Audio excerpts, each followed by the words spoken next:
అనేక సాధన విధానాల గురించి స్వామివారి బోధ నుంచి మనము మననం చేసుకుంటున్నాం.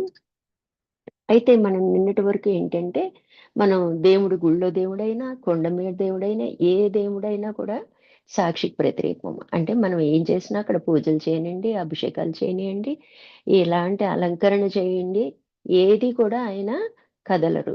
చూచువాడుగానే ఉండిపోతాడు అన్నమాట. అది గ్రహించాలి. గుడికెళ్ళి మనం ఇది కావాలి, అది కావాలి అని మొక్కుకోకుండా, ఆ సాక్షిత్వాన్ని మనం గూడా ఎప్పుడు తెచ్చుకోవాలా అని. ఎందుకంటే ఆయనకి, మనకి భేదం లేదు అన్నది మనకి స్పష్టంగా అవగాహన ఉంది కాబట్టి, దాన్ని మనము ప్రయత్నించి మనము పొందగలగటం అన్నమాట. కానీ మనం గుడికెళ్ళినప్పుడు మనం అంతలా మనకి గ్రహించలేకపోయినప్పుడు అర్పణ భావంతో ఉండాలి. అంటే ఇక్కడ మనం వ్యవహార రీత్యా నేనని వ్యవహరిస్తూ ఉంటాం గదా! ఆ నేనని ఆయనకి నాదేం లేదు నాయనా అంతా నీ వల్లనే నడుస్తుంది అన్న అర్పణతో మనం నేను మంచే కానీ, చెడే కానీ నీకే సమర్పించుకుంటున్నా అని చెప్పి ఆ అర్పణ భావంతో మనలో పరిణామం వచ్చే అవకాశం ఉంటదనమాట. అంటే ఇక్కడ నా అహంకర్త అంటే నేను లేనివాడిని. నాకు నీకు భేదం లేదు. అనే మనలో ఉన్న ఈ అహం అనే అభిమానాన్ని అంటే అది తెరగా ఆయనకి మనకి మధ్య అడ్డుగా వస్తుందనమాట. ఆ తెరని మనం తీసేసే తొలగించే ప్రయత్నం చేయటం అనమాట. అంటే దాన్నే అన్విలి అంటారనమాట. ఎందుకని అంటే రోజువారీ జీవితంలో అన్నీ కూడా నేనే చేశాను. నేనే కర్తని అని మనం భావిస్తూ ఉంటాం. ప్రతి చిన్న విషయానికి కూడా నేనే చేశానన్న భావన మనలో స్పష్టంగా కనిపిస్తూ ఉంటదనమాట. ఇంకా ఏదైనా విశేషమైనది చేశామనుకోండి, అప్పుడు అహం అనేది, ఆ కర్తభావం అనేది ఇంకా బలంగా పనిచేస్తూ ఉంటదనమాట. సామాన్యమైన పనుల్లో అయితే నేను కూడా ఉంటది. అందులో కూడా నేనుంటది. కానీ అదే విశేషమైన పనులు చేసినప్పుడు బలంగా కనిపిస్తుంటదనమాట. ఎలా తెలుస్తది అంటే ఎవరు అడగకుండానే అది నేనే చేశానండి బావుందా? అని అడుగుతాం అనమాట. అట్లా మనకి అక్కడ సామాన్య పనులేమో అడిగితేనే చెప్తాడు నేనే చేశానని. అదే విశేషంగా చేసినప్పుడు మటికి అడగకుండా చెప్తాడు. అంటే అహం అక్కడ బలంగా కనిపిస్తూ ఉంటదనమాట. మనకి మన జీవితంలో మనం ఎలా ఉండాలి అంటే, "ఏమండి మీ జీవితంలో ఏం సాధించారు? నేను అనే అంశం తీసేసి చెప్పు చూద్దాం" అన్నారనుకోండి. అప్పుడేం చెప్తాం మనము? ఏముందండి నాదేముందండి, అంతా ఈశ్వరానుగ్రహం. ఆయన లేపోతే ఏం నడుస్తదండి" అని మనము ఆ స్థాయికి అలా అనగలిగే స్థాయికి రాగలుగుతున్నామా? బావున్నారా? అంటే, బావున్నానండి. నేను రెగ్యులర్ వాకర్‌నండి. యోగా చేస్తానండి. డైట్ మంచిగా తీసుకుంటానండి" అంటామా? ఈశ్వరానుగ్రహంతో బావున్నానని అంటామా? పిల్లలెలా ఉన్నారంటే, ఈశ్వరానుగ్రహంతో పిల్లలు బావున్నారండి. బాగా చదువుకుంటున్నారండి. అలా ఎప్పుడు అలా అనగలిగే స్థితికి మనం ఎప్పుడొస్తాము? రావాలంటే ఏం చెయ్యాలి అంటే, నా అహంకర్త అనమాట. నేను లేనివాడిని అనే మన కర్తభావాన్ని తొలగించుకుంటూ మొదట్లో ఏం చేస్తాం? మొదట్లో పోదండి. లోపలుంటది. మనం ఎంత దైవం మీద చెప్పినా గూడా నెమ్మదిగా అలవాటు చేస్తున్నాం అనమాట. తర్వాత మనకి కలిగే అనుభవాల్ని విచారణతో మనం అన్వయించుకుంటూ నెమ్మదిగా నేను లేను. నిజంగా నేను చేసేవాడినైతే అన్నీ చేయలేను గదా! అన్న భావన మనకి నెమ్మదిగా వస్తదనమాట. కాబట్టి అన్నీ ఈశ్వరానుగ్రహం మేరకే జరిగాయండి అన్న భావన మనం చెప్పగలగాలనమాట. నిజానికి ఈ సమాజం సహకరించపోయుంటే మనం అనుకున్నది చేస్తామా? చేయలేం గదా! అలాగే సృష్టి సహకరించకపోతే జరిగిద్దా? జరగదు గదా! పంచభూతాలు సహకరించకపోతే జరిగిద్దా? జరగదు గదా! ఆ శక్తులన్నిటి సమాహారం లేపోతే మరి నువ్వు సాధించగలవా? ఏమీ లేకుండా ఒక్కడివే చేయగలవా అండి? చేయలేం గదా! అవి మనము గుర్తుపట్టడానికే చెయ్యి అంటే ఈ వేళ్ళు ఏ వేలు సహకరించకపోయినా మనం చేయలేమండి. అది మనం జాగ్రత్తగా గమనించుకోవటానికి అన్నీ మనకి సింబాలిక్‌గా చెప్తానే ఉంటాయండి. మనకే గ్రహించే శక్తి లేదనమాట. కాబట్టి ఈ శక్తులన్నీ సమాహారం వల్లనే మనం అనుకున్న పని మన ప్రయత్నం తోడైతే జరిగిద్దనమాట. నేను చేశాను అంటావేంటి 99 మిగతా పరిస్థితులే. ఆ 100వది మనం అన్నమాట. మనం ఏం చేసుకుంటాం? మనం 100 మనమా అనేసుకుంటున్నాం అన్నమాట. ఇది విచారణతోనే బయటపడతాం అన్నమాట. ఆ భగవంతుడికి అర్పణ భావం ఉంటేనే బయటపడతాం అనమాట. కాబట్టి ఒకటోటి కాదు, వందో వాడం మనం. మిగతా 99 సహకరిస్తేనే ఆ చివరిది నేననమాట. నా ప్రయత్నం అనమాట. ఇట్లా మాక్సిమం ఎవ్వరి జీవితాన్నైనా మనం చూసామనుకోండి, ఎండింగ్‌కొచ్చేటప్పటికి ఏం చెప్తారు? 4 దేశాలు తిరిగొచ్చానంటాడు. లేతే 4,00,00,000 సంపాదించానంటాడు. 4 అంతస్తుల మేడ కట్టానంటాడు. అంతేగా వెనక్కి తిరిగి చూస్తే ఇంకేమన్నా కనిపిస్తదా? ఇవన్నీ కూడా మనం ఎక్కడండి? ఇక్కడే దేహంతో పాటు వదిలేసి ఎళ్ళిపోయాయనమాట. మనతో ఏమీ రావనమాట. కాబట్టి తర్వాత తరాలకు మనం ఏం అందిస్తామన్నది ఒక్క రోజైనా ఆలోచించామా? నేను 4,00,00,000 నేను 2 ఇళ్ళు కట్టుకున్నాను కాబట్టి నువ్వు ఇంకో 2 ఇళ్ళు కట్టు. అంతే ప్రోత్సహిస్తాము. అలాగే వ్యవహరిస్తాం కూడా అనమాట. అంటే నెక్స్ట్ తరాలకి అదేనా మనం చెప్పాల్సింది. అది ఎందుకైనా పనికొస్తదండి. అది మనం జాగ్రత్తగా జ్ఞానం అందించే ప్రయత్నంగా మనం ప్రయాణం చేయాలనమాట. ఇదే స్థిరత్వం అంటే ఆలోచించి చూడండి అని స్వామివారు మనల్ని ప్రశ్నిస్తున్నారనమాట. ఎక్కడో మన జీవిత లక్ష్యంలో దోషం కనపడటం లేదు. మన జీవిత లక్ష్యం ఏంటండి? మనిషై పుట్టిన తర్వాత మనల్ని మనం తెలుసుకోవటం. మరి లక్ష్యం ఏముంది ఇప్పుడు? 4,00,00,000 సంపాదించాలి, 4 దేశాలు తిరగాలి, ఎంజాయ్ చేయాలి. ఇవేనా? అంటే లక్ష్యంలోనే లోపం ఉంది కదా! ఆలోచించండి అని మనకే ప్రశ్నిస్తున్నారనమాట. అంటే ఎక్కడో మన జీవిత లక్ష్యంలో దోషం కనపట్ల. మనం ఎంత తరిచి చూసినా ఇవే కనపడుతున్నాయి. అలా 60 సంవత్సరాలు దాటిపోయినాయండి. అంటే రిటైర్ అయిపోయాం. శక్తులన్నీ అశక్తమైపోయినాయి. అప్పుడు 20లో ఉన్న ఓపిక మనకిప్పుడు ఉంటదా అండి? మెదడు పని చేయదు, మనసు అంత ఆలోచన చేయలేదు, పని అంత చేయలేము. అన్ని రకాలుగా అసక్తత మనకి తెలిసిపోతూనే ఉంటదనమాట. అంటే 60 దాటాక తెలుసుకోవటానికి, విచారణకి పూనుకున్నామనుకోండి, మనకి వీటి మీద ఇంట్రెస్ట్ రావటమే 40 దాటాకో, 50 దాటాకో వస్తదండి.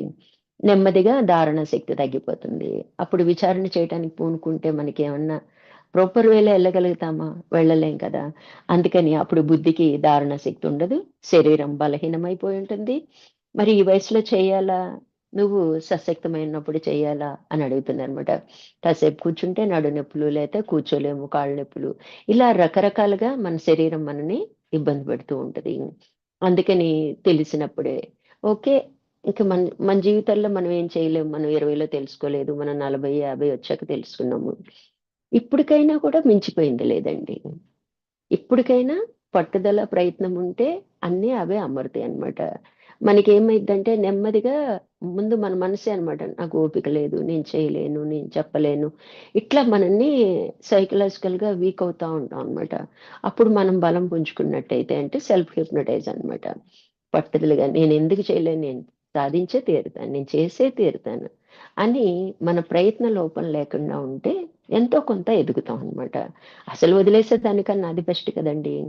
అంటే మించిపోయిందేమీ లేదు అని తెలుసుకోవాలన్నమాట. కాబట్టి 60 సంవత్సరాల తర్వాత ప్రాణాన్ని నిలబెడదామంటే ఆపగలమా? కాబట్టి టెక్నికల్‌గా నేర్చుకోవడానికి 60+ కష్టమైపోతుంది.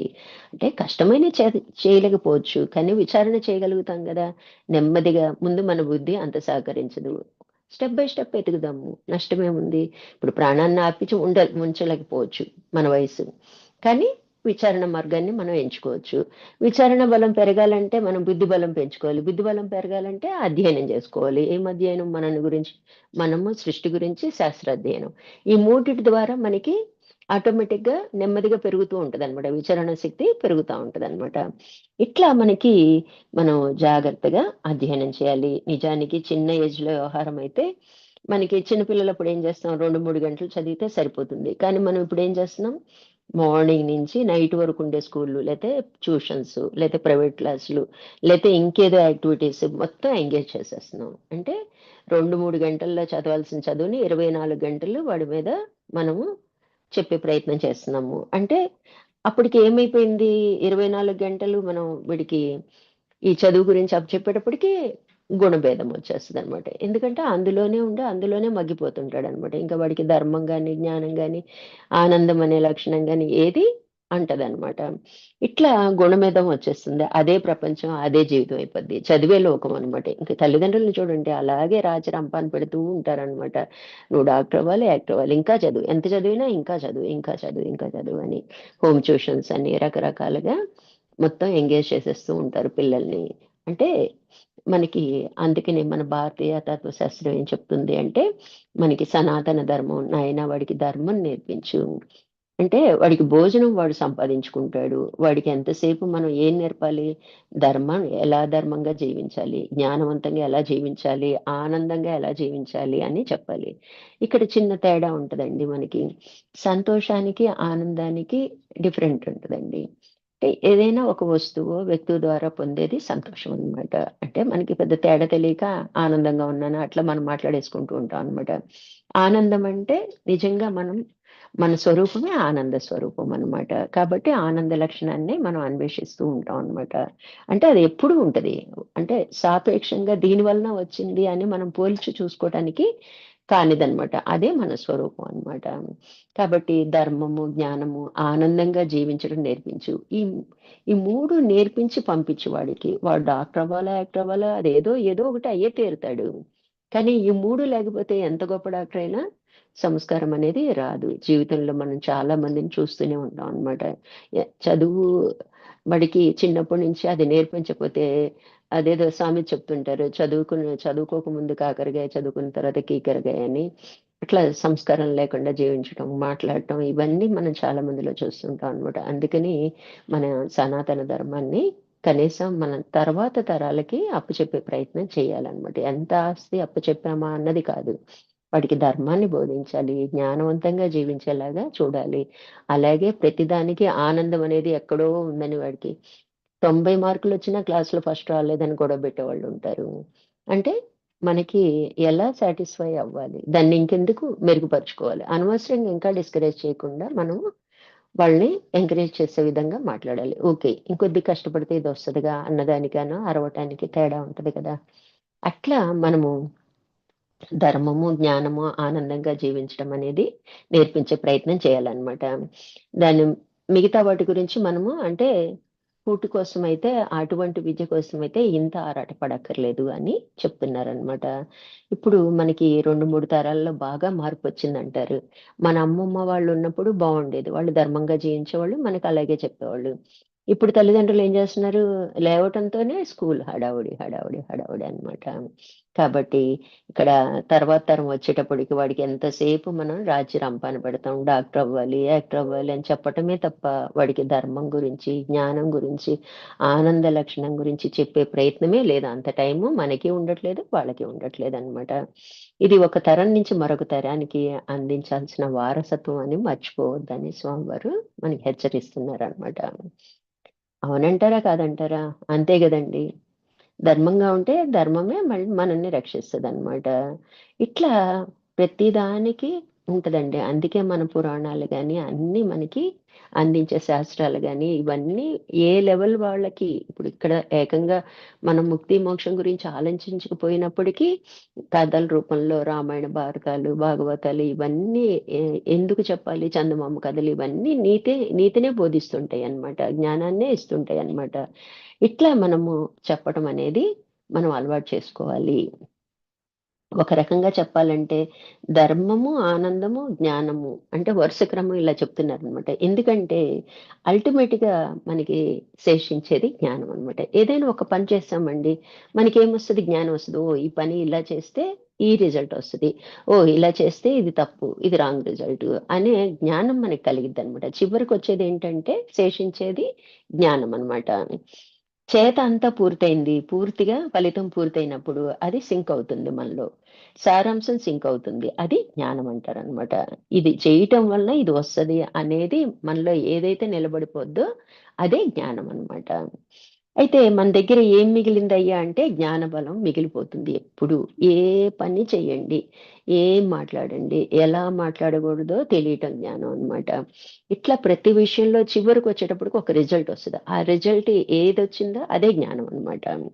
అయితే చిన్నప్పటి నుంచి ఇప్పటి వరకు చదివింది సబ్జెక్ట్స్‌గా చెప్పాలంటే చాలా ఉంటుంది. ఏం గుర్తుంటాయండి మనకు గుర్తుండవు. ఎప్పుడెప్పుడో ఒకటో క్లాస్ నుంచి ఇప్పటి వరకు పీజీ వరకు జరిగిన సబ్జెక్ట్‌లు చాలా మేటర్ నేర్చుకుంటాం. అన్నీ గుర్తించాల్సిన అవసరం లేదు. దాని సారాంశం ఏంటి? ఏం గ్రహించామన్నదే జ్ఞానం అనమాట. కాబట్టి మొత్తం కలిపి ఒక్క మాటలో చెప్పమ్మా అంటే జ్ఞాన బలం అనమాట. ఇది అలా కాదండి. అది అలా అవునండి. ఇది ఎట్లా కాదో అది ఎట్లా అవునో నేర్చుకోవటమే అన్నమాట. అంటే ఇది ఇలా ఎందుకు చేయకూడదు? ఇది ఇలా ఎందుకు చెప్పకూడదు? ఇది ఇలా ఎందుకు మాట్లాడకూడదు? ఇది ఇలా ఎందుకు చేయాలి? ఎలా చెప్పాలి? ఏం చేయాలి? అన్నదే తెలుసుకోవటమే జ్ఞానం అన్నమాట. అయితే దట్ ఈస్ కాల్డ్ జ్ఞానం. That is called discriminatory power. అంటే దాన్ని విచారణ చేయటం వల్ల మనకేమైందంటే దానికి ఎక్స్‌ప్లెయిన్ చేయటం వస్తదనమాట మనం. ఇట్లా వివరించి చెప్పగలుగుతాం అనమాట. ఇప్పుడు మనం పిల్లలకి చెప్తామండి. ఇది చెయ్యి అంటే మంచిగా చెప్తాం ఓకే. కానీ నువ్వు ఇది మనం చదువుకునేటప్పుడు కూడా చెప్తుంటాం. ఇదిగో నువ్వు బాగా చదువుకున్నావనుకో మంచి మార్కులు. భవిష్యత్తులో కష్టపడకుండా నీకు మంచి ఉద్యోగం వస్తది. లైఫ్ బావుంటది. నువ్విప్పుడు అల్లరి చిల్లరగా తిరిగావనుకో, చదువుని అశ్రద్ధ చేశావనుకో భవిష్యత్తు బాగోదు. కష్టపడాల్సొస్తది భవిష్యత్తులో అని ఎట్లా మనం వివరించి చెప్తున్నాము. ఇది చెప్తే దీని ఫలితం ఇది. ఇలా చేస్తే దీని ఫలితం. అది జ్ఞానం అన్నమాట. అట్లా వివరించి చెప్పగలిగే జ్ఞానమే నిజమైన జ్ఞానం అన్నమాట. ఇప్పుడు మనకి అర్థమైంది గదా! ఎలా ఉండాలి ఏంటి అన్నది. ఇప్పుడు కంప్యూటర్ మనం సాఫ్ట్‌వేరో ఏదో అనుకోండి. అంటే మనం బీటెక్ చేసాం లేదా మరేదో చదువుకున్నాం అనుకోండి. దాని వలన మనకేంటి కలిగింది జ్ఞానం? ఒంటి సబ్జెక్ట్ నాలెడ్జ్. కొంతమంది ఎన్నో లక్షల ప్యాకేజ్ ఉంటది. ఏంటి వాడికి జ్ఞానం ఏమైంది? కమ్యూనికేషన్ స్కిల్ ఎంతవరకు? ఆఫీస్‌లో అయితే సూపర్ కమ్యూనికేషన్ స్కిల్స్ ఉంటాయి. మరి పేరెంట్స్‌తో ఎలా ఉంటున్నాడు? రిలేటివ్స్‌తో ఎలా ఎవ్వరికీ సంబంధం ఉండదు. ఎప్పుడు పరుగులే పరుగులనమాట. అట్లా జీవితంలో మనం ఏమి నేర్చుకున్నాం? ఆ జ్ఞానంతో మనకేం సింక్ అయింది? అంటే మనలో ఏం కలిసిపోయింది? తద్వారా మనం ఎలా ఉన్నాము అన్నదే ముఖ్యమనమాట. కాబట్టి అప్పుడే అదే జ్ఞానంగా గుర్తించాలనమాట. అదే కంప్యూటర్‌ని మనం పిల్లవాడికి ఇచ్చామనుకో, వాడికి జ్ఞానం రాదు. ఎందుకంటే ఏదో వస్తువు ఆడుకుంటాడు, ఆపరేట్ చేస్తాడు. దాన్ని ఎట్లా విశ్లేషించాలి? ఆ విశ్లేషణాత్మక శక్తినే జ్ఞానం అని చెప్తామనమాట. అంటే ఏదైనా మనం ఒక పని చేశామంటే నలుగురికి సమాధానం చెప్పగలగాలనమాట.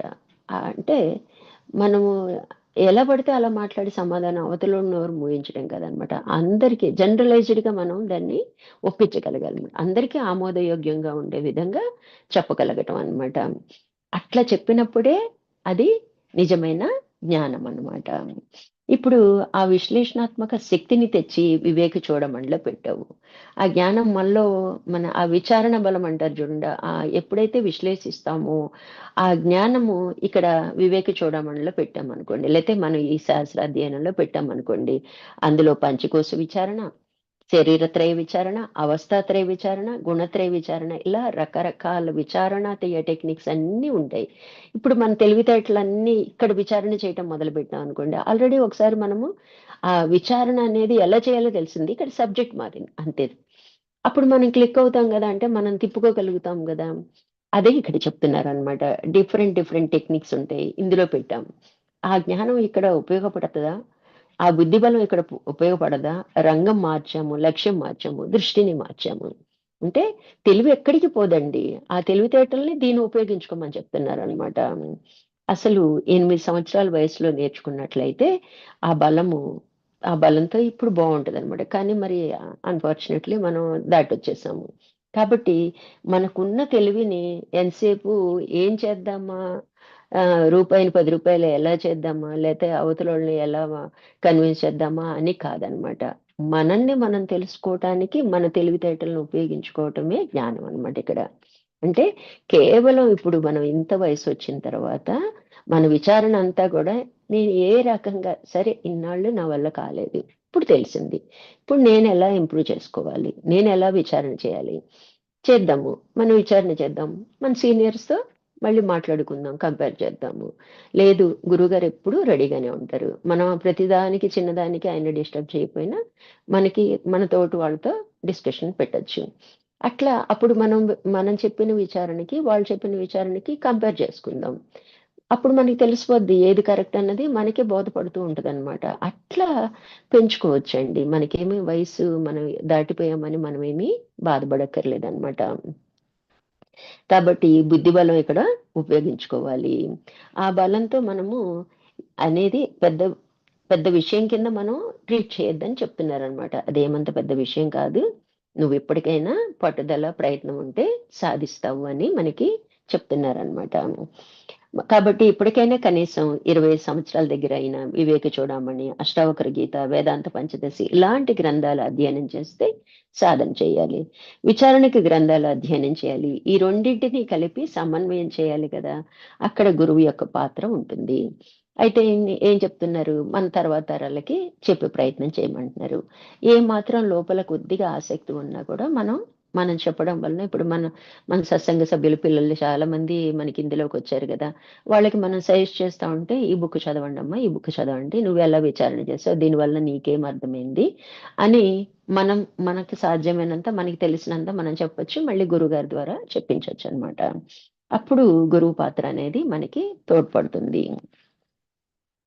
గ్రంథం ఏం చెప్పింది? శాస్త్రాలు కొన్ని విషయాలు నిర్ణయంగా చెప్తాయి. ఎందుకంటే, శాస్త్రం చెప్పింది కూడా సిద్ధ పురుషులే కాబట్టి. ఆల్రెడీ అనుభవజ్ఞులైన వారే చెప్తారు. కాబట్టి, వాళ్ళు ఆల్రెడీ వాళ్ళ అనుభవంలో ఒక నిర్ణయానికొచ్చేసారు. ఆ నిర్ణయాన్ని అక్కడ రాసేస్తారు. అయితే నిర్ణయంగా చెప్తుంది. మనం ఏం చేస్తాము? సాధన మొదలుపెట్టాము. 2 సమన్వయపడవు. అక్కడేమో ఆల్రెడీ నిర్ణయం జరిగిపోయింది. మనం సాధనలో ఉన్నాము. అంటే అందులో మనం ఎళ్ళే దారి కరెక్టా? కాదా? ఎన్నో ప్రశ్నలొస్తాయి. ఎన్నో అనుమానాలొస్తాయన్నమాట. చెప్పిన నిర్ణయానికి డైరెక్ట్‌గా నేను బ్రహ్మనే అని చెప్తారండి శాస్త్రంలో. మనమేమో ఇక్కడ జీవభావంతో ఉంటాము. 2 సమన్వయం పడతాయి. డైరెక్ట్‌గా మనం ఏమనుకుంటాం నేను బ్రహ్మం, ఉన్నది బ్రహ్మం, నేను బ్రహ్మం, ఉన్నది బ్రహ్మం అంటే ఇక్కడ క్రమసాధన అనేది మనకి చాలా అవసరం. అంతఃకరణలో త్రికరణ శుద్ధి ఉండాలి ముందు. ఇవన్నీ దాటుకుని గదా! అక్కడికి వెళ్తాం. ముందు వెష్టిగా నేను ఆత్మనని తెలుసుకోవాలి. ఇవన్నీ మరి అక్కడ నిర్ణయ వాక్యం చూసేసి ఇక్కడ నేను వెంటనే మారిపోవాలంటే సాధనలో అర్థం కాదు. అయోమయం పడిపోతాం అన్నమాట. విన్నప్పుడు అర్థమైనట్టే ఉంటది. సాధనకొచ్చేటప్పటికి అక్కడ స్టెప్ బై స్టెప్ ఎలా ఎక్కాలన్నది అక్కడ గురువు మనకి సహాయపడతారనమాట. ఆ ఇంటెన్షన్ మనకుంటే మనకి తెలియకుండానే మన లోపల గురువే మనకి సహాయకారవుతారు. మనకి ఇంకా ఏదైనా సమస్యగా ఉంటే మనం చూడంగానే మన గురువుగారు మనకి చెప్తారనమాట. కాబట్టి సిద్ధాంతం ఒక్క తీరుగా చెప్తూ ఉంటుంది. సాధన చేస్తూ ఉంటావు. సిద్ధాంతంలో చెప్పినవేవి సాధనకి రావు. ఎందుకు మరి ఈ గ్యాపు? 2 సమన్వయపడాలిగా. ఎవరు సమన్వయపరచాలి నీకు? కనుక బలం ఉంటే నీ లోపల ఐడియా మెరిస్తే ఫ్లాష్‌లా తడతది. మనకి జ్ఞాన బలం, విచారణ బలం ఉందనుకోండి, మనకే అర్థమైపోద్ది. ఓహ్! ఇలా అయ్యుంటది. అంతెందుకండి మనకి ఎప్పుడో విన్న వాక్యాలు ఒక 2, 3 ఏళ్ల క్రితము అర్థమైనట్టే ఉంటది.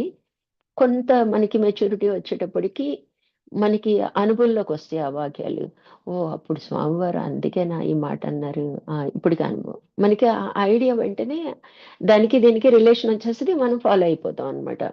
అట్లా మనకి మన లోపలే మెరిస్తే ఫ్లాష్‌లాగా ఓకే అన్నమాట. అంటే జ్ఞాన బలము, అంటే విచారణ బలం ఉంటేనే మనకి తట్టిద్దన్నమాట. అయితే వెంటనే సమన్వయం పడుతుంది. సమన్వయం పడలేదనుకోండి గురువు దగ్గరికి వెళ్లి, నేను ఈ శాస్త్రం చదివానండి. నేను ఇలా ఆచరిస్తున్నానండి. నాకింకా ఈ నిర్ణయం రాలేదండి. ఇంకా ఏమన్నా ఉందా అని ప్రశ్నించగలగాలనమాట. ఇలా తోచింది, అనిపించింది ఆ టెక్నిక్స్‌కి ఆయనతో కూర్చొని చర్చిస్తామనమాట. ఇది విచారణకి సంబంధించిన టెక్నిక్ అనమాట. అలా అయితేనే ఎదుగుతామండి. లేకపోతే చాలా కష్టం అనమాట. అయితే మనకి శరీరత్రయ, గుణత్రయ, అవస్థాత్రయ, జగత్రయ, జీవేశ్వరుల విచారణలు ఇలా రకరకాల పద్ధతులుంటాయండి శాస్త్రాల్లో మనం చదివే కొద్దీ వీటన్నిటి ద్వారా విచారణ బలం పెరిగిద్ది. చదవంగా ఎప్పుడైతే చదువుతామో మనకి నాలెడ్జి తెలుస్తది. విషయంగా తెలుస్తది. ఎప్పుడైతే సాధన చేస్తాం ఆచరించగా అనుభవ జ్ఞానం వస్తదనమాట. ఆ అనుభవ జ్ఞానం ఫైనల్ రిజల్టే నిర్ణయం అనమాట. ఇట్లా బుద్ధి బలం పెరుగుతుంది. కాబట్టి తద్వారా నువ్వు బుద్ధి, గ్రాహ్యం, అతీంద్రియం అంటే ఇంద్రియాలకు ఆవల ఉన్నటువంటి ఆత్మస్థితిని తెలుసుకోవటానికి బుద్ధి ద్వారానే తెలుసుకోవాలి. వేరే ఆల్టర్‌నేటివ్ లేదు. ఎందుకంటే మన శరీరం కానీ, ప్రాణం కానీ, మనసు గాని అర్థం చేసుకుంటాయి. మనసు గ్రహిస్తది. కానీ మ మనసుతో వింటే చెప్తారు. బుద్ధితో విన్నదానికి, మనసుతో ఉన్నదానికి తేడా ఏంటంటే, మనసు బావుందో, బాలేదో వెంటనే చెప్పేస్తది. బుద్ధిలో స్థిరమవుతదనమాట. నిశ్చయ జ్ఞానం ఉంటది కాబట్టి. అందుకని ఆత్మ గురించి చెప్పినప్పుడు బుద్ధి దాకా వెళ్తేనే అందుకే ఖాళీగా వినండి అంటారు. ఏదైనా స్వామివారు బోధ చేసేటప్పుడు మనం ఖాళీగా వినటం అంటే ఏంటండి?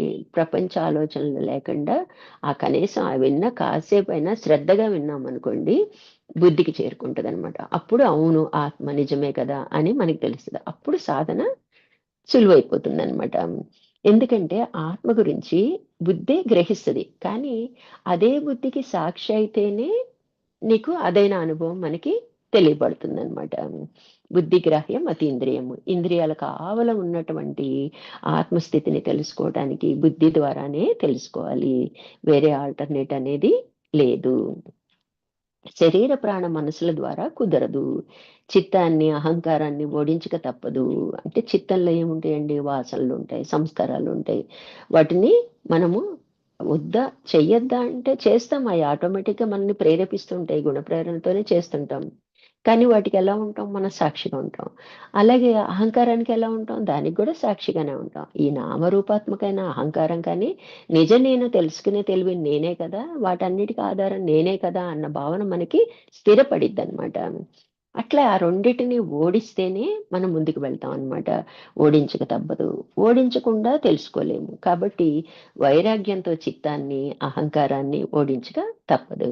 విచారణ బలంతో దాన్ని తెలుసుకోక తప్పదు. అంటే వైరాగ్యం ఉండాలండి ముందు. అన్నిటి పట్ల ఆశ, అన్నిటి పట్ల ఆసక్తి ఉందనుకోండి, ఇవెక్కవు మనకి. క్లాస్‌లో కూర్చుంటాం గానీ, సడెన్‌గా ఎక్కడికో వెళ్ళిపోతుందనమాట.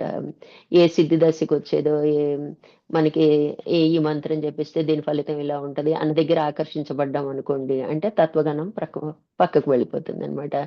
అందుకని జాగ్రత్తగా ముందు వైరాగ్యాన్ని పెంపొందించుకోవాలి. సడెన్ వైరాగ్యం ఎలా వస్తది అంటే, మొదట్లో ఏం సరిపెట్టుకోవటం మనం అలవాటు చేసుకోవాలి. సంతృప్తి పడటం అలవాటు చేసుకోవాలి. ఇది నాకు అవసరమా? అవసరం లేదు, అవసరం లేదు. ఇది లేపోతే నేను ఉండలేనా? ఇది చేయకుండా ఉండలేనా?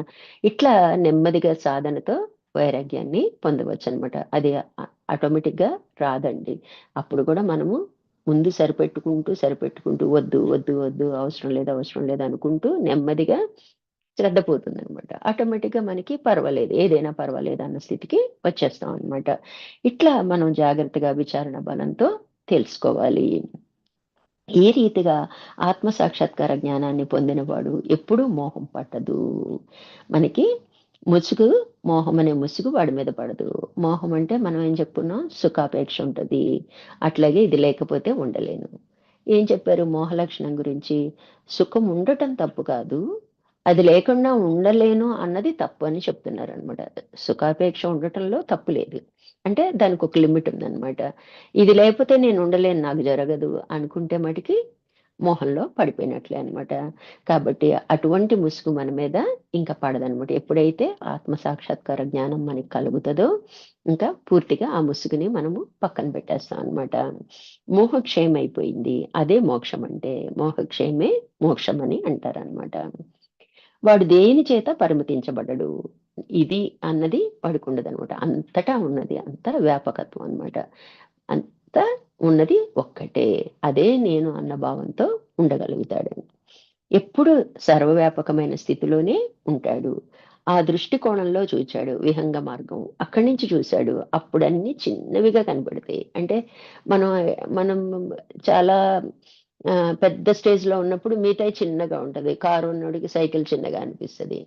అట్లా మనకి ఎట్లా అయితే ప్రపంచం ఇదే నాకు సుఖాన్నిస్తుంది, ఇదే నాకు ఆనందాన్నిస్తది అని ఊహాపోహలతో వాడు ఇన్నాళ్ళు తెలియక భ్రమలతో ఎలా మెలిగాడో, ఎప్పుడైతే ఆత్మ సాక్షాత్కారానికి జ్ఞానం కలిగి వైరాగ్యం ఉండి, ఈ చిత్తాన్ని వాడు చిత్తి చేశాడో, అంటే వాసనలన్నిటిని క్షయింపచేసుకున్నాడో, ఆటోమేటిక్‌గా మిగతా ప్రపంచ దృష్టి హ్మ్.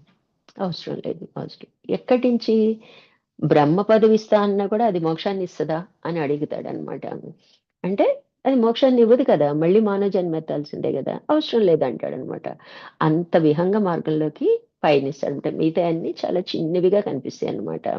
ఇట్లా కర్మ మార్గం నేల మీద నడిచాడు. అప్పుడు అన్నీ పెద్దవిగా కనిపిస్తది. మొదటి స్టెప్ ఏంటి మనకి? కర్మ మార్గము. అన్నీ ఎందుకు కర్మ మార్గం మనం ఎందుకు ఆకర్షిస్తామంటే, లేచిన దగ్గర నుంచి పడుకునే వరకు మనం కర్మలే చేస్తుంటాం. మన జీవితంలో కర్మలతోనే ఈ దేహం వచ్చింది. కర్మలు పూర్తయితే ఈ దేహం ఉండదు. కాబట్టి వీటిల్లోనే కొట్టుకుపోతూ ఉంటాం అనమాట. ఎప్పుడైతే మనకి జ్ఞానం అబ్బిద్దో ఆటోమేటిక్‌గా ఈ కర్మల్ని జ్ఞానవంతంగా పూర్తి చేయడం అలవాటు చేసుకుంటాం అనమాట. అంటే మొదట్లో మనకేంటి ఇది నేల మీద నడిచినట్లనమాట. కర్మ బేస్‌గా మనము వ్యవహరిస్తున్నట్టనమాట. కానీ ఇప్పుడు మనకి తెలిసాక ఏం చేస్తున్నాం? కర్మ ద్వారా జ్ఞానాన్ని ఎలా పొందాలి? అంటే ఈ వ్యవహారం చేస్తే అల్టిమేట్‌గా రిజల్ట్ ఏంటి? అంటే అప్పుడెలా చేయాలి మనం? లక్ష్యం దిశగా చెయ్యాలి. అంటే ఈ కర్మని నేను నిష్కామంగా చేస్తే నా లక్ష్యాన్ని చేరుకుంటాను. కామంతో చేస్తే దీని రిజల్ట్ ఇదే రావాలి. దీన్ని ఇలాగే చేయాలి అనుకున్నాననుకోండి, అది మళ్ళీ ప్రపంచముఖం అయిపోతాం అనమాట. బాహ్యముఖంలోకి వచ్చేస్తాం అనమాట. అందుకని కర్మ ద్వారా జ్ఞానాన్ని అందుకోవటం ఒక మార్గం. కేవలం జ్ఞాన మార్గం ద్వారా జ్ఞానాన్ని అందుకోవటం. అల్టిమేట్‌గా నవవిధ భక్తి మార్గాల్లో మనం ఏది ఫాలో అయినా కూడా ప్లస్ జ్ఞానం. ప్లస్ ప్లస్ జ్ఞానం జొప్పిస్తేనే మన జ్ఞాన మార్గంలో విచారణకి పనికొస్తాం అనమాట. ఇట్లా మనకి జ్ఞానాన్ని అందుకోవటమే ప్రధానంగా స్వీకరించాలన్నమాట. భక్తి అంటే ఏంటి అంటే, మనకి పూజలు, జపాలు విశేషంగా చేశావా లేదా అన్నది కాదు. నిన్ను నువ్వు తగ్గించుకోగలిగావా లేదా అన్నది ప్రధానం. భక్తి మనం ఏం చేస్తామంటే, మనం ఇప్పుడు అయ్యప్ప భజనలు అవన్నీ చూస్తూనే ఉన్నాం. ఎంత ఖర్చు పెట్టాము, ఎంత హంగామా చేశాం అన్నది కాదు. అక్కడ అనవసరంగా అండి ఎక్కువ చేస్తే అంటే అనవసరమైన బలం. విశేషం అనే దగ్గర అహం బలపడిద్దని చెప్పారుగా మనకి ముందు క్లాస్‌లోనే. అంటే నేనే చేశాను. నేనింత ఖర్చు పెట్టి చేశాను. 5,00,000 ఖర్చయిందండి, 10,00,000 ఖర్చయిందండి అని అనవసరమైన అహం అనమాట. చేసిన భక్తి పక్కకెళ్ళిపోతుందనమాట.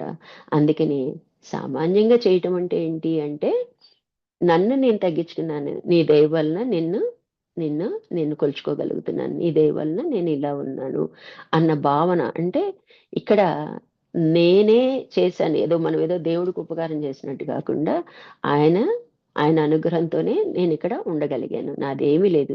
నీ అనుగ్రహం లేకపోతే నేనేది చేయలేను. నేను ఉంటానో, ఉండనో గూడా నాకే తెలీదు. అన్న భావన మనం ఎప్పుడైతే మనల్ని మనం తగ్గించుకోగలుగుతున్నామా లేదా అన్నదే భక్తి అన్నమాట. అంటే ఇక్కడ మనకేం చెప్తున్నారు? నాహం కర్త సర్వస్వ శరణాగతి భక్తితో కనిపిస్తది. అన్నీ ఆయనకి సమర్పించి ఆయనవిగా మళ్ళీ తీసుకోవడం అన్నమాట. నేనన్నదే అక్కడ భావం పోతది. అందుకే భక్తి ప్రధానం అన్నమాట. ప్రతి మానవుడికి కూడా కర్మ, భక్తి, జ్ఞానం 3 ఉండాలండి. మనలో 3 ఉంటాయి కూడా అన్నమాట. మనం ఒక క్రమ పద్ధతిగా ఎదగాలంటే ఈ 3 అవసరం కూడా అన్నమాట. ఇట్లా మనకి శరణాగతి అనేది మనం ఉన్నట్లయితే అప్పుడు మనలో అహము తగ్గిపోతుందన్నమాట. అంటే భక్తి అంటే విభక్తం కానిది. జీవుడు వేరు, దేవుడు వేరు అని చెప్తే అది భక్తి కాదు. ఆయనకి ఎప్పుడొస్తదండి? మనం నెమ్మదిగా ప్రయాణం చేసినప్పుడే నీకు నాకు భేదం లేదనేది మనకి వస్తుందనమాట. నేను కర్తని కాదు, ఈశ్వరుడే కర్త అనే శరణాగతి స్థితికి చేరుస్తుంది. భక్తి అనేది లేకపోతే అహంకారాన్ని దాటలేము. నీ అహంకారాన్ని దాటాలి అంటే శరణాగతి అనే టెక్నిక్ తప్పదు. సర్వస్య శరణాగతి అండి. ఏదో కొంత కాదనమాట. ఒక్కటే పని చేస్తుంది. ఆ పని చేయాలంటే భక్తి ఒక్కటే మార్గం అన్నమాట. శరణాగతి ఉంటేనే నన్ను నేను కోల్పోతాను. దానికి భక్తి తప్ప వేరొక దారి లేదు అని మనకిక్కడ స్పష్టం చేస్తున్నారన్నమాట. ఇట్లా ప్రతి దాని యొక్క తాళం చెవి మనకి తెలియాలన్నమాట. మనం చెప్పుకున్నాము. ఉపాసన చేసేటప్పుడు ఆంతరిక యజ్ఞంలాగా ఎలా చేయాలి? మనం సత్వగుణం అనేది ఎలా అలవర్చుకోవాలో మనకి ఈరోజు తెలుసుకుందాం అనుకున్నాం గదండీ! భగవద్గీతలో దైవాసుర సంపద్ విభాగ యోగం ముందు 26 లక్షణాలు చెప్పారు. అంటే సత్వగుణ పురుషుడి యొక్క లక్షణాలు 26. వాటిని ఆంతరిక యజ్ఞభావంతో ఎలా మనము ఉం సాధన చేస్తే ఉపాసనలో మనం ఎట్లా ప్రత్యేగాత్మ స్థితికెళ్తాము, మోక్షం ఎలా పొందుతామనేది ఇక్కడ మనకు కొంచెం వివరణ ఇచ్చారండి. అంటే 3 గుణాలు 3 మెట్లుగా అంటే యజ్ఞం చేసేటప్పుడు మనకి 3 వరుసల మెట్లు పెడతారండి. పైన అగ్నిశిఖ ఉంటది గదా! అట్లా 3 గుణాల్ని 3 మెట్ల వరుసలుగా డివిజన్ చేశారన్నమాట. నాలుగవ వరుస అగ్నిజ్వాలగాను సమన్వయపరిచారు. ఉపాసనా పూర్వక యజ్ఞాన్ని మోక్షం సాధనగా మార్చినట్టి ఆంతరిక యజ్ఞమును సూచించడం జరిగిందనమాట. అది ఎట్లంటే యజ్ఞకుండలో ఉండే నల్లని, ఎర్రని, తెల్లని రంగులుగా ఉన్న ఇటుకలను తమస్సు, రజస్సు, సత్వం అనే 3 గుణాలుగా విభజించి చెప్పడం జరిగిందనమాట. అంటే 3 మెట్లుగా పేర్చారనమాట. నాలుగవ తలము అగ్నిముఖము. పైన జ్వాల కనిపిస్తూ ఉంటది గదండీ! పై స్టెప్‌కెళ్ళేటప్పటికి. ఈ యజ్ఞంలో జీవభావం నశించుట కొరకు చేసే సాధనలో శరీరమే నేను అనడి మోహకారక తమస్సు నశించుట మొదటిదైన నల్లని ఇటుక మెట్లనమాట. నల్లగా ఉన్నది ఏంటి అంటే శరీరం నేనా అన్న భావనను పోగొట్టుకునే ప్రయత్నం అన్నమాట. జీవభావం నుంచి దైవత్వానికి నడిపేది రజోగుణం. రెండో వరుస మెట్లు ఎర్ర మెట్లనమాట. తెల్లని ఇటుకలు పేర్చినప్పుడు ఏర్పడిన మూడవ మెట్లు సత్వగుణ సంబంధమైనది. అంటే ప్రత్యేగాత్మ చైతన్యమును పొందినటువంటి గుర్తనమాట. అంటే మనకసలు మనం ఎప్పుడైనా గమనించామా? యజ్ఞశాలలో ఎట్లా ఉంటాయి ఇటుకలు 3 వరుసల్లో ఉండటం అయితే మనకి ఉంది. కానీ ఏ రంగు దేనికి అన్నది మనం అప్పుడు గ్రహించలేదు. ఏ రంగు లేని 4వ మెట్టు కేవలము అగ్నిజ్యోతి రూపమును సూచించేది. ఇది గుణాతీతమునకు సోపానము. గుణముల నుంచి బయటపడినప్పుడే మనకి ముక్తి మోక్షం సాధ్యమనమాట. మొదటి మెట్టులో తమో గుణం నశించడి. నాతి మానితి అంటే అమానిత్వము. అంటే తనను తాను గొప్పలు చెప్పుకోవటం. నేను పూజ్యుడిని. నేను అందరూ నన్ను పూజించాలి, గౌరవించాలి, రెస్పెక్ట్ ఇవ్వాలి. ఇట్లా తనకు తాను గొప్పలు చెప్పుకోవటాన్ని అనే లక్షణాన్ని పోగొట్టుకోవాలి. ఆ తర్వాత అపైశునం అంటే ఇతరుల దోషములు నలుగురికి చెప్పకపోవటం. అంటే చాడీలు చెప్పకుండా ఉండటం అన్నమాట. ఇది ఈ గుణాన్ని పోగొట్టుకోవాలి. ఎక్కడండి తమో పోవాలంటే అన్నమాట. ఈ తమో లక్షణాలండి గుర్తుపెట్టుకోండి. ఎవరి మీదైనా మనం ఏదైనా కంప్లెయింట్ చెప్పుకుంటున్నాము. వాళ్ళు వాళ్ళు లేకుండా వేరే వాళ్ళ సమక్షంలో మనం మాట్లాడుతున్నామంటేనే ఈ గుణాన్ని మనం గుర్తుంచుకోవాలన్నమాట. అద్రోహము, ఎవరిపై శత్రుభావము లేకుండుట. అలోలుత్వము అంటే ఇంద్రియ సంయోగం ఉన్నను వాటిపై ఆసక్తి లేకుండుట. ఇప్పుడు మనం వ్యవహరిస్తుంటాము. మంచి నగలేసుకోవచ్చు, పెద్ద పెద్ద పట్టు చీరలు కట్టుకోవచ్చు, పెద్ద పెద్ద కారుల్లోనూ తిరగచ్చు. అవి మనకున్నయి, మన ప్రారంధవశాత్తు మనకున్నయి అనుభవిస్తున్నాము. అయితే వాటిలో సంగత్వం ఉండద్దనమాట. వాటి మీద మనకి అభిమానం లేకుండుట. వచ్చింది అలా జరుగుతుంది అంతే అన్నమాట. ఇట్లా మనకి ఇంద్రియ సంయోగం ఉన్నను వాటిపై ఆసక్తి ఉండకూడదనమాట. ఈ కార్ అయితే బావుంటది, ఆ కార్ అయితే బావుంటది అలా అని మార్చడం కాదనమాట. మనం చూస్తుంటాం 4, 5 కార్లు కొనేసుకుంటూ ఉంటారనమాట. ఇట్లా అచపలము అంటే వ్యర్థ చేష్టలు చేయకుండుట. అంటే అనవసరమైన విషయాల జోలికి వెళ్ళకుండుట. అక్రోధము, కోపము లేకుండుట. అదే అహింస, ఇతర ప్రాణులను నొప్పించకుండుట. ఏ జీవిని కూడా నొప్పించకుండుటం. ఈ ఇవన్నీ కూడా నల్ల ఇటుకల వరుసనమాట. ఎప్పుడైతే ఈ లక్షణాలు పోగొట్టుకుంటామో అంటే తమో గుణం పోగొట్టుకున్నోళ్ళము అవుతాం అనమాట. ఇవన్నీ ఎక్కడ పోగొట్టుకోవాలండి? మన లోపల భావనే. మన భావనే బయట మన చర్యగా కనిపిస్తూ ఉంటదనమాట. అంటే తమో గుణం అంటే శరీరం నేనన్న భావన తమో గుణం. ఈ లక్షణాలను ఎప్పుడైతే మన మనసులోంచి తీసేస్తామో మనం ఒక స్టెప్ ఎదిగినట్టు. అంటే రజోగుణానికి వెళ్ళామనమాట. రెండో మెట్టు రజోగుణము నశింపచేసడి స్వాధ్యాయము, సర్వభూత దయ అంటే జీవుల ఎడల ఇతర కష్టాల తన కష్టాలుగా భావించడం అన్నమాట. క్షమాగుణం. తప్పులు జరుగుతుంటే ఎవ్వరమైనా మనమైనా చేస్తాం. క్షమాగుణం ఉండాలన్నమాట. దానము తనకున్న దానిలో ఎంతో కొంత ఇతరులకి ఇవ్వగలగటం అన్నమాట. యజ్ఞము భగవంతునికి ప్రీతి కలిగించే పుణ్యకార్యాలు చేయటం అన్నమాట. ఇంకా మనకి త్యాగము అంటే నావి అనుకున్నప్పుడు మనకిచ్చే ఆనందం కన్నా అవతలోళ్ళకి నీడ్ ఉందనుకోండి, వాళ్ళ ఆనందం మనం చూడగలుగుతాం. సహజంగా మన ఇంట్లో పిల్లలకి మనం తినకుండా వాళ్ళకి పెట్టడమో, మనం కంట్రోల్ చేసుకొని వాళ్ళకి కొని పెట్టడమే చేస్తాం అనమాట. అట్లా చేయగలగటం. ఇతరులకు కూడా చేయగలగటం అనమాట. మన కుటుంబ సభ్యులకే కాకుండా బయట వాళ్ళకి అవసరం అనుకోండి, మనం త్యాగం చేయగలగటం అనమాట. నాకన్నా వాళ్ళకి అవసరం కదా అన్న భావన రాగలగటం అనమాట. ఇట్లా ఇవి పశుత్వాన్ని వదిలించి మానవత్వాన్ని అభివృద్ధి చేసేవిగా ఎర్ర ఇటుకల వరుస ఉందన్నమాట. అంటే ఈ రజోగుణ ధర్మం నుంచి మనం నెమ్మదిగా సత్వగుణానికి చేరుకోవటం జరిగిద్దనమాట. అంటే రెండో మెట్టెక్కాం. మొదటి ఇటుకలేమో నల్లని ఇటుకలు, శరీరం నేనన్న తమస్సుగా ఉన్న లక్షణాలని వదిలించుకొని, ఆ తర్వాత పశుత్వం అంటే పశువులకి మనకి తేడా ఏంటి అంటే ఒక బుద్ధిలోనే తేడా అన్నమాట. ఆహార, భయ, నిద్ర, మైదనాలు ఆ జీవులకి, పశువులకి మనకి ఒకటే. కానీ మనకి మోక్షం అనేది మనకివ్వబడింది. మానవ జన్మకి మోక్షం అందుకే మానవ జన్మ తీసుకున్నాం. అది తెలియకుండా జీవించేయటం పశుప్రాయం అంటారనమాట. అంటే అవి అలాగే పిల్లల కంటనే అవి అలాగే తిరుగుతున్నాయి, అన్నీ చేస్తున్నాయి. అడిషనల్‌గా మనకి బుద్ధిచ్చారు. వివేకం పెంపొందించుకొని మోక్షం సాధించాలి. అందుకని పశుత్వం నుంచి మనము మానవత్వానికి ఎదుగుతాం. రజోగుణం అన్నమాట. పశువు అంటే మనం జంతువుల వాటిలతో పోల్చుకోవటం కాదండి. వాటికి మనకి కామన్‌గా ఏమున్నాయి? మనకి అడిషనల్‌గా ఏమున్నాయి? మనకి అడిషనల్‌గా ఉన్నాయి మనం ఉపయోగించుకోకపోతే మనం గూడా పశువుతో సమానం అని అర్థం అన్నమాట. అంటే ఓవరాల్‌గా మోక్షం కోసం ప్రయత్నించకపోవటమే పశుత్వం అని అర్థం చేసుకోవాలి. అయితే అభివృద్ధి చెందేవిగా ఎర్ర ఇటుకల వరుస ఉన్నది. మూడో మెట్టు సాత్వికత. అంటే దమము. మనకి ఇంద్రియ నిగ్రహం ఉండాలి. మార్దవము, కోమలత ఉండాలి. ఏదైనా ఒక మాట మాట్లాడినప్పుడు సున్నితంగా చెప్పగలగాలి. కరుకుగా చెప్పకూడదనమాట. కొంతమంది కొట్టినట్టు మాట్లాడతారు. అట్లా కాదనమాట.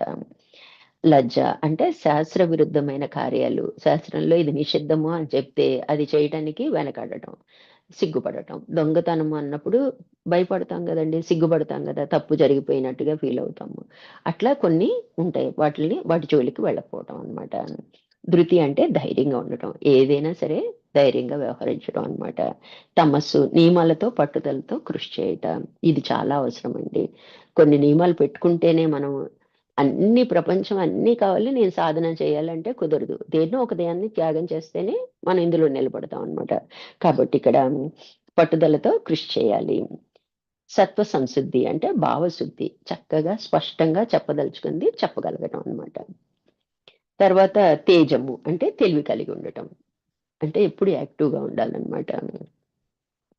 ఏ పని చేసినా ఏం మాట్లాడినా మనకి సత్వగుణంలో ఉంటే ఆటోమేటిక్గా తేజంగా ఉంటాం అనమాట, తేజస్సు మనలో కనిపిస్తూ ఉంటది అనమాట. ఈ గుణములు పురోగమించిన మానవ చైతన్య స్థాయిని దైవీ చైతన్య స్థాయికి ఉద్ధరింపచేసేవిగా తెల్ల ఇటుకల వర్షం ఉన్నది. అంటే ఎప్పుడైతే వీటిని మనం అలవర్చుకుంటామో, ఎప్పుడు కూడా ముందే చెప్పామండి, సత్వగుణ లక్షణాలు ప్రయత్నించి మనం పోషించుకోవాలి, నిలబెట్టుకోవాలి, ప్రయత్నించి పొందాలి, ప్రయత్నించి నిలబెట్టుకోవాలి. అప్పుడు దివ్యత్వానికి అడుగులు వేస్తాం అన్నమాట. నాలుగవ మెట్టు ఏంటి? గుణాతీతానికి కొనిపోయేది.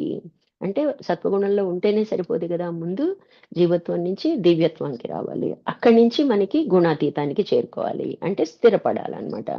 అంటే జ్ఞానయోగ వ్యవస్థిత, జ్ఞానమునందు యోగమునందు స్థిరముగా ఉండటము. అంటే మనం ఈ మార్గం వెళ్తున్నామండి, గ్యాప్ రావచ్చు, ఒక్కసారి తెలియదు, మనకు తెలియకుండానే గ్యాప్ వస్తుంది. గ్యాప్ రావటంలో తప్పు లేదండి, దారి తప్పకూడదు అనమాట, పక్క రూట్లోకి వెళ్ళిపోకూడదు అనమాట. దీనికన్నా అక్కడ ఇంకేదో బలం ఉంది, అక్కడ ఇంకా ఆ ఏదో శక్తిని ప్రసాదిస్తున్నారు, లేకపోతే ఇంకేవో వస్తుంటాయి మనకి, సిద్ధులు ఉన్నాయి, మనం అనుకున్నవన్నీ తీరుతాయి అంట, ఈ పూజలు చేస్తే, ఈ మంత్రం చేస్తే, ఇట్లా మనం వెళ్ళకూడదు అనమాట.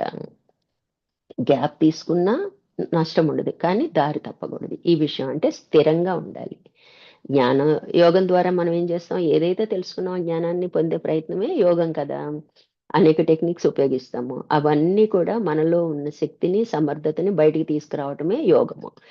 ఇప్పుడు వాటిల్లో స్థిరంగా ఉండటమే మనకి పై స్థితికి వెళ్ళడం అనమాట. అయితే జ్ఞాన యోగ వ్యవస్థితి, జ్ఞానమునందు యోగమునందు స్థిరముగా ఉండుట. ఆర్జవము రుజువర్తనము అంటే ఏంటి? త్రికరణ శుద్ధి. ఏదైతే ఆలోచిస్తావో అదే మాట్లాడాలి, అదే చేతల్లో కనిపించాలన్నమాట. అది రుజువర్తనం అన్నమాట. శౌచము బాహ్య శుభ్రతే కాదు, ఇప్పుడు మనం ఎంత శుభ్రంగా స్నానం చేసుకుని ఎంత మంచి బట్టలు వేసుకున్నా కూడా ఆంతరికంగా మనకి ముందు చెప్పుకున్న లక్షణాలు ఉన్నాయి, అవన్నీ కూడా అంతఃకరణ శుద్ధి లేకపోవడం అన్నమాట. అందుకని జాగ్రత్తగా అంతర్శుభ్రత కూడా ఉండాలన్నమాట. శౌచం అంటారనమాట శుభ్రత. సత్యము, నిజమునే మాట్లాడాలి. అంటే నిజం మాట్లాడమని బళ్ళుని కక్కేయకూడదండి, స్వామివారు అంటారు కక్కేసాబా అని. అట్లా కాదనమాట, చెప్పే విధంగా చెప్పడం అనమాట, అనునయంగా చెప్పడం అనమాట. శాంతి, మనసు ప్రశాంతంగా ఉంచుకోవటం. మనసు ప్రశాంతత ఎప్పుడు వస్తుందండి? ఎప్పుడైతే ఆశలు ఉండవో ఆటోమేటిక్గా మనకి ప్రశాంత స్థితికి చేరుకుంటాము.